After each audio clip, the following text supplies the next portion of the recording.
பொறுத்தவரை 95% வரை கம்ப்ளீட் ஆயிடுச்சு. ஆக இன்னும் 2% பணி தான் பாக்கி இருக்கு. 98% பணிகள் நிறைவடைந்து விட்டது. புறநகரை பொறுத்தவரைக்கும் 100% முடிந்து விட்டது. 99% விஜய் அவர்களுக்கு எதிராக திமுக ஏகப்பட்ட இடங்கள்ல கொஞ்சம் சறுக்கி இருந்தாலும் திமுக கையில மிகப்பெரிய அளவில் ஒரு 6 மாதங்கள் இருக்கு.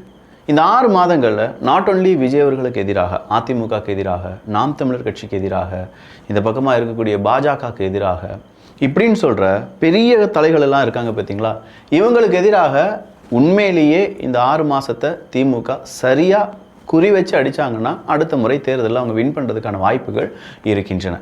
ஆனால் இதில் மிகப்பெரிய ஓட்டை எங்கே விழப்போகுது அப்படின்னு பார்த்தீங்கன்னா அந்த 4000 கோடி ரூபாயில் விழப்போகுது. 15,000 கோடி ரூபாய் முதலீடு வரலனாலும் பரவாயில்லை, ஒரு 30,000 கோடி ரூபாய் பிடிஆர் பழனிவேல் தியாகராஜன் அவர்கள் சொன்ன மாதிரி அது கூட மக்கள் மறந்துருப்பாங்க. ஆனால் இந்த 4000 கோடி மேட்டரை மக்கள் மறக்கிற மாதிரியும் தெரியல, மன்னிக்கிற மாதிரியும் தெரியல. ஸோ 6 மாதங்களில் அடுத்த 2 மாதங்கள் திமுகவுக்கு வாழ்வாசாவா மாதங்கள் அப்படின்னு சொல்லலாம். ஏன்னா அங்கே தான் மழை பெய்யும், புயல் அடிக்கும், ஏகப்பட்ட இடங்களில் வெள்ளம் தேங்குவதற்கான வாய்ப்புகள் இருக்குது. இதற்கு திமுக எப்படி தயாராகி வருகிறார்கள், தயாராகிட்டாங்க.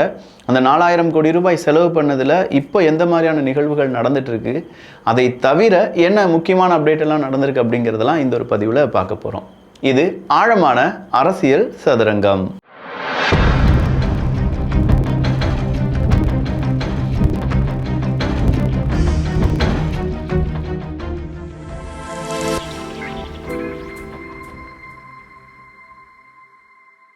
அந்த 4000 கோடி ரூபாய் எங்கே அப்படிங்கிற கேள்வியை இன்னைக்கே சோஷியல் மீடியாவில் பலரும் கேட்க ஆரம்பிச்சிட்டாங்க.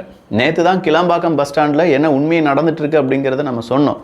அந்த உண்மை இன்னைக்கு பல வீடியோக்களாகவே வெளியாகி இருக்கிறது. 1000 பஸ் ஏறி பார்த்துட்டேன் நான். எல்லாமே புக்கிங்ன்றாங்க. நாங்கள் எந்த பஸ்ல போறது? எனக்கு கவர்மெண்ட்டுக்கு நாங்கள் டாக்ஸ் கட்டணும், வரி கட்டணும், எல்லாம் கட்டணும். எங்க காசு எடுத்துக்கிட்டு எல்லாமே பண்ணுவாங்களாம்.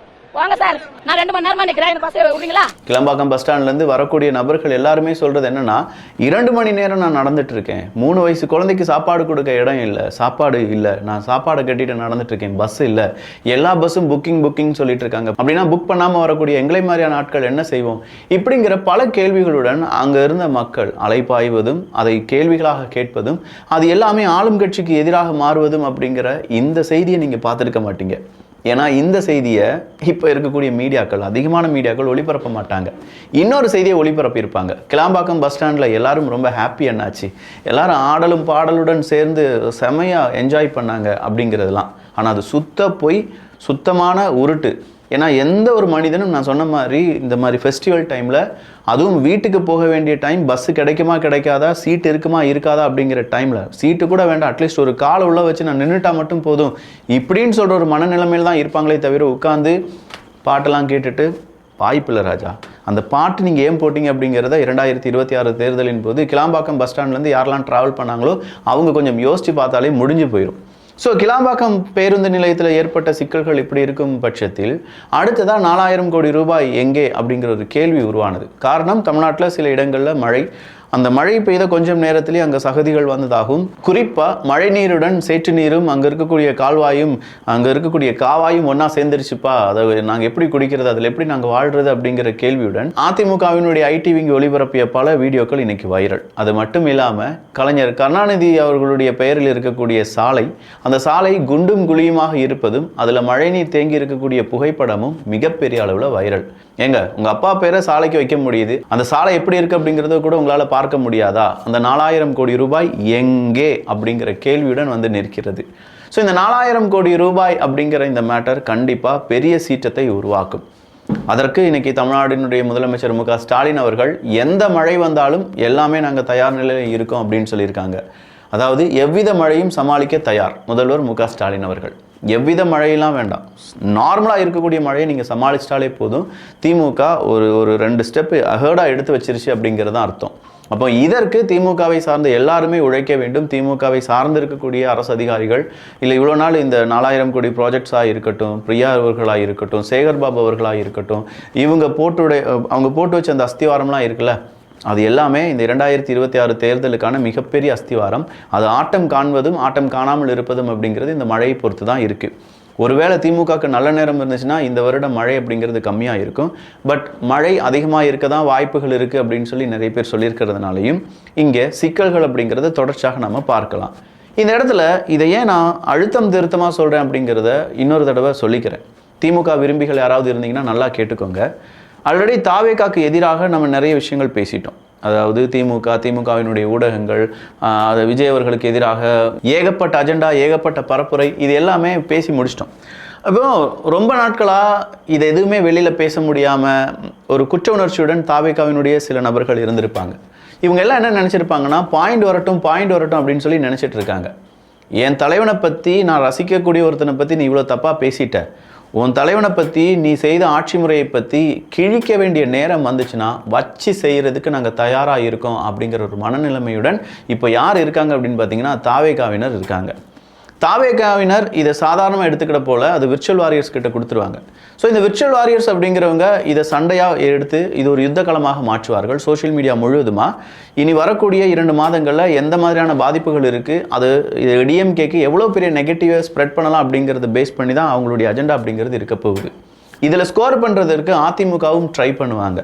ஏன்னா அதிமுக, தாவேகா, பாஜக இப்படின்னு சொல்கிறதுல யார் யாருடன் கூட்டணி இருக்க போகிறாங்க, எந்த கூட்டணி டமார்னி பிரிய போகுது அப்படிங்கிறது யாராலையுமே ப்ரெடிக்ட் பண்ண முடியலை. அதனால் அதிமுகவும் இதை ஸ்கோர் பண்ண ட்ரை பண்ணும்போது பிஜேபியும் கண்டிப்பாக இதை ஸ்கோர் பண்ணுறதுக்காக ட்ரை பண்ணுவாங்க. ஸோ இந்த இடத்துல குண்டுங்குழியுமாக இருக்கக்கூடிய ரோடுகள், இல்லாட்டி தேங்கி நிற்கக்கூடிய சாலை, அதில் இருக்கக்கூடிய மனிதர்களுடைய புகைப்படம், இது எல்லாமே வைரலாக மாற அது திமுகவுக்கு மறுபடியும் ஒரு நெகட்டிவிட்டியாக மாறுறதுக்கான வாய்ப்புகள் இருக்குது. இது கூடவே நாம் தமிழர் கட்சி என்ன செய்வாங்கன்னா, அவங்க இவ்வளோ நாள் செய்த அரசியல், அவங்க என்னென்ன கொள்கைகள் சொன்னாங்களோ அது எப்படி தலைகீழாக நடந்திருக்கு அப்படிங்கிறத வச்சு அவங்களும் இதில் ஸ்கோர் பண்ணுவாங்க. அப்போ இது எல்லாத்தையுமே சமாளிக்க வேண்டிய ஒரு இடத்துல யார் இருக்கா அப்படின்னு பார்த்தா திமுக தான் இருக்காங்க.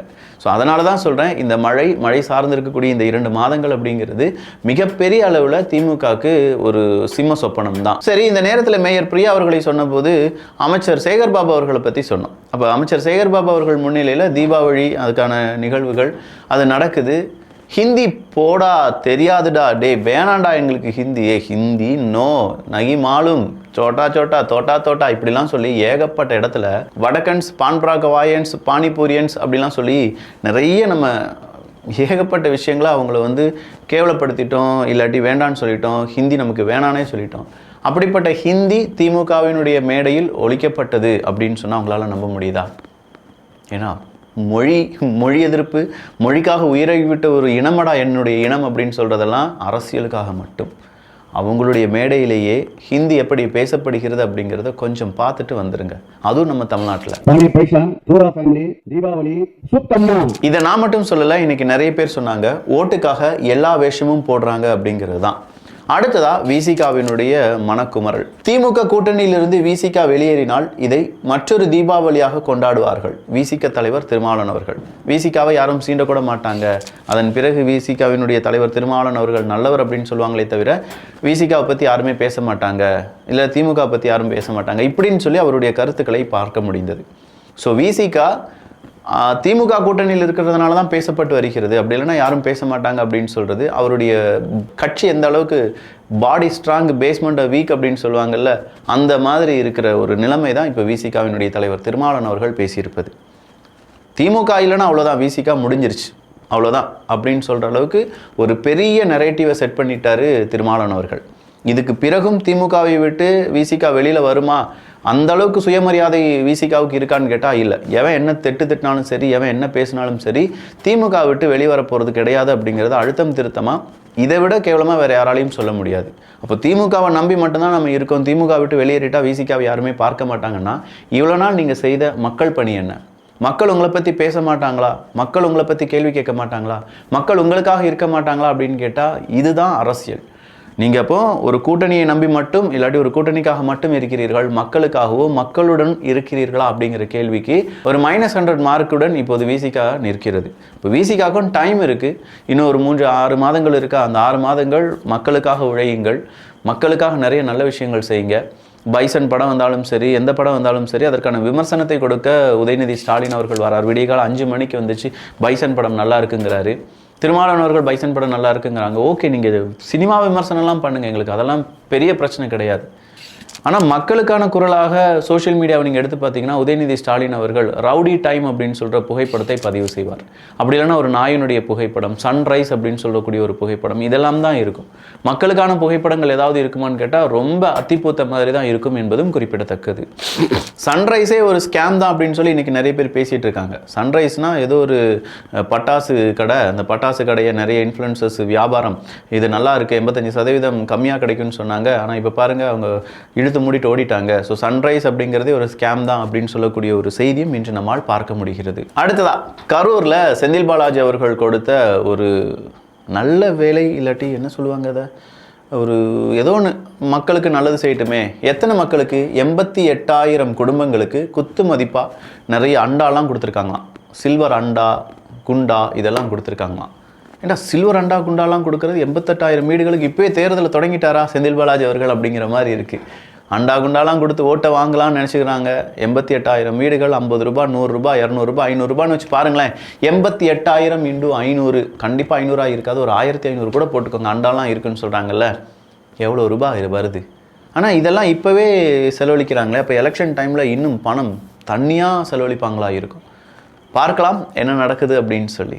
இப்போ தான் சின்னதாக அரசியல் களம் சூடு பிடிக்க ஆரம்பிச்சிருக்கு.